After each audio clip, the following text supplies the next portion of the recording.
প্রিয় দর্শকবৃন্দ, আসসালামু আলাইকুম ওয়া রাহমাতুল্লাহ। আজ আমরা হযরত ইউসুফ আলাইহিস সালামের জীবনের এক মহান ও গুরুত্বপূর্ণ অধ্যায়ে পৌঁছেছি, যেখান থেকে তার নবুয়তের পাশাপাশি প্রশাসনিক ও কৌশলগত জ্ঞানও বিশ্ববাসীর সামনে স্পষ্ট হয়ে ওঠে। একটি জাতিকে দুর্ভিক্ষের হাত থেকে বাঁচাতে যেভাবে তিনি দূরদর্শিতার সঙ্গে কাজ করেন তা ইতিহাসে এক বিরল দৃষ্টান্ত। আসুন কোরআনের আলোকে আমরা সেই বিস্ময়কর বাস্তবতাটি জানার চেষ্টা করি। পূর্ব পর্বে আমরা দেখেছি মিশরের রাজা ফারাও এক গভীর চিন্তাজনক স্বপ্ন দেখেছিলেন, যেখানে তিনি 7টি মোটা গরু দেখতে পান, যেগুলোকে পরে 7টি শুকনা গরু খেয়ে ফেলে। এরপর দেখেন 7টি সবুজ শস্যকণা এবং 7টি শুকনো শস্যকণা। সূরা ইউসুফ আয়াত 43।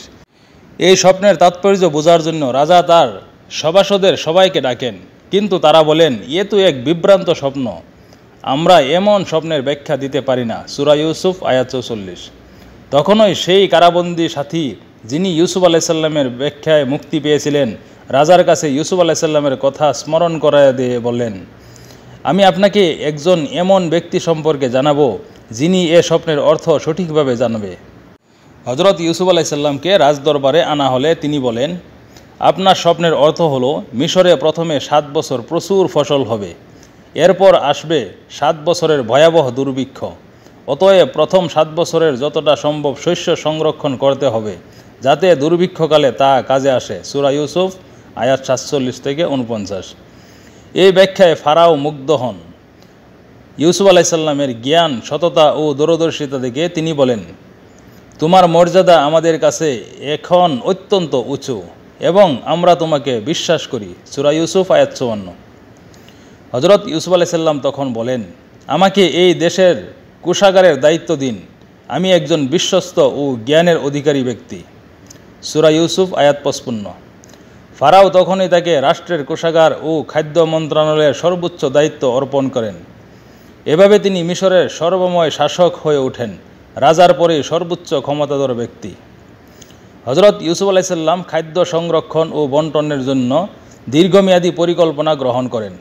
তিনি বিশাল গুদাম তৈরি করেন, ফসল উৎপাদনের সময় বেশি অংশ সংরক্ষণ করেন এবং দুর্ভিক্ষের সময় তা নিয়ন্ত্রণভাবে জনসাধারণের মাঝে বিতরণ করেন। ফলে শুধু মিশর নয়, আশপাশের দেশ থেকেও মানুষ খাদ্য সহায়তা পেতে তার কাছে আসত। কোরআনের ভাষায় বলা হয়েছে, এইভাবেই আমি ইউসুফকে সে দেশে প্রতিষ্ঠিত করেছিলাম। সূরা ইউসুফ আয়াত 56। এই কাহিনী আমাদের শেখায়, একজন ধার্মিক ও আল্লাহ ভীরু ব্যক্তি কেবল ইবাদত গুজার নয়, বরং প্রশাসন ও নেতৃত্বেও তিনি কতটা কার্যকর হতে পারেন। হযরত ইউসুফ আলাইহিস সালাম একাধারে ছিলেন নবী, জ্ঞানী, দূরদর্শী ও মানবদরদী।